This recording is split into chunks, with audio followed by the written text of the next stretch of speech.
When you order a strap and a buckle from the Hublot, it will comes with this kind of package. This is the buckle, the Hublot buckle, and this is the strap. So how you put it on is very straightforward.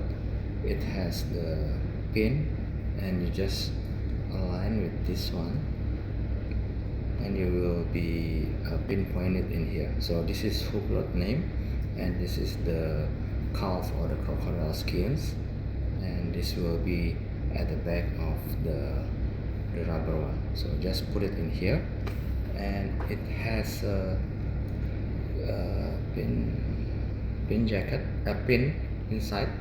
So you just put it like this. So put it here, and then you reverse like this. It's different. So you put it in here, the right one.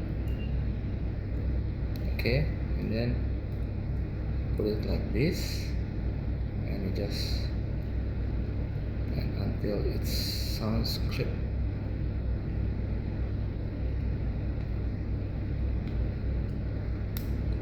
Okay, and done. So make sure it doesn't loose. That's how you put the strap into the buckle of Hublot. If you like the video, please thumbs up and subscribe. Thank you.